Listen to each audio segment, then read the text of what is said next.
Welcome to the Real News Network. I'm Lynn Fries in Geneva. When the creditor-debtor relationship involves a sovereign state, that nation's peoples and its economy are at stake. Here to talk to us about issues of sovereign debt is economist Stephanie Blankenburg, who joins us in Geneva. Stephanie Blankenburg is head of the Debt and Development Finance branch at UNCTAD, the United Nations. Welcome, Stephanie. Thank you. We're talking about sovereign or external debt. In other words, public debt governments owe to foreigners, their international creditors. Taking recent history, say from post-World War II, talk about some cases of public debt crises and whether they were self-inflicted or otherwise. Well, it depends a bit what we mean by self-inflicted. In the case of Germany, of course, I made references to Germany's role as a state and a government, plus as a people, in two world wars, and especially in the Second World War and the resulting debt. So that's relatively straightforward. It's not a question of government versus the people. It's a question of political processes and the responsibility for having harmed the own economy as well as the economy of other countries very substantially in the context of war. Now that is obviously a very specific situation. Beyond that, the question, or a broad question is, has sovereign debt been caused by public profligacy, i.e. by decision-making in the public sector that has meant unsustainable spending patterns for whatever either political or economic goals there may have been, emphasis on unsustainable, badly planned, badly managed, and so on? Or are we in a situation in which most of debt has, in a very decentralized way, been contracted by private entities? That can be companies, that can be households, to the extent of being exposed to a debt crisis once financial instability hits those debt contracts for, again, a number of reasons. Once that happens and there is financial instability, there might be a debt crisis, then governments very often have to socialize a lot of the private debt in order to manage it, in order to deal with it, in order to maintain access to international financial markets for the economy as a whole, and in order to limit bankruptcies in the economy, for example.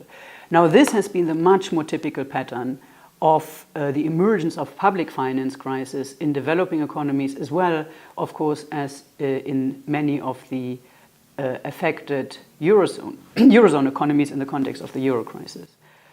So that would mean it's not a self-inflicted crisis from the point of view of the public sector. It's a crisis that has been inflicted systematically and over the long term by the private sector, both on the side of irresponsible borrowing as well as of irresponsible lending to private agents. Talk more on the point you make that for the economy as a whole, governments need to maintain access to international financial markets. Give us some context of what all this means for sovereign states today. Well, it simply means that the access that governments have to multilateral debt, i.e. to multilateral finance, I should say. So finance that comes either from multilateral organizations or that comes from groups of other states, nowadays is limited.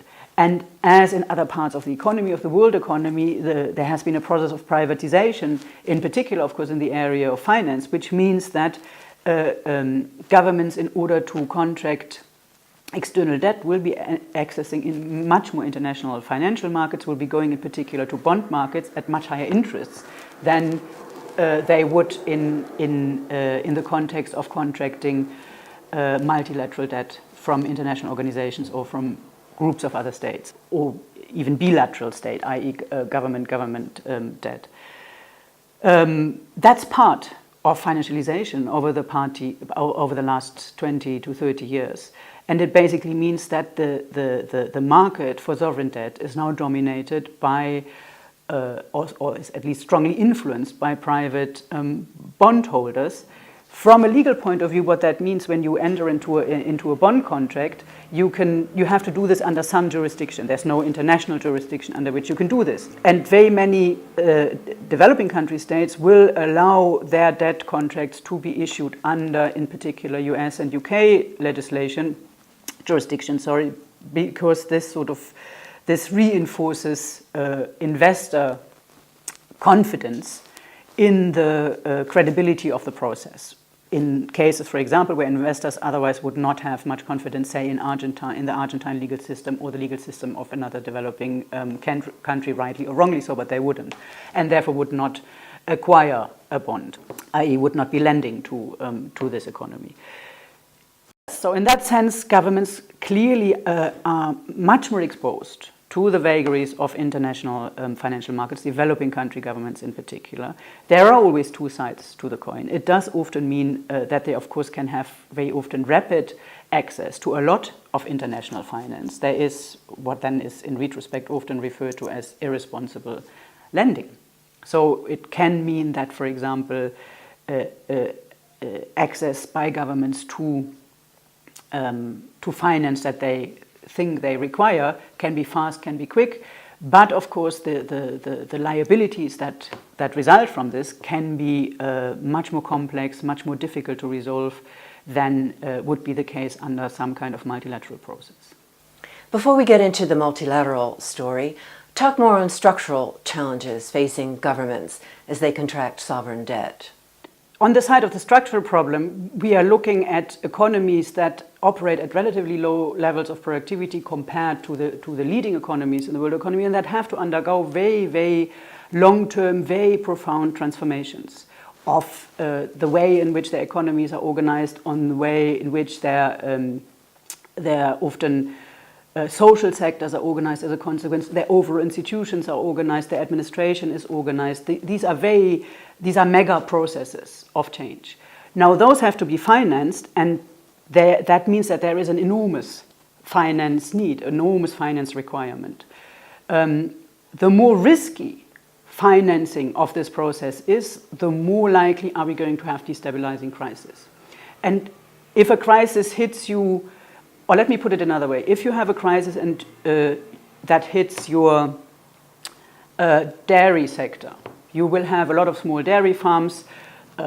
A dairy farm here or there might be affected. That's not going to affect your overall economy. If that crisis hits a very large steel factory, or you get this wrong, then that may affect your overall economy. So if you are dealing with these mega transformation processes and you enter into a phase of financial instability, it can have very, very big effects on that transformation process. It's not just a simple growth process. It means changing the whole of society and not just the whole of economy.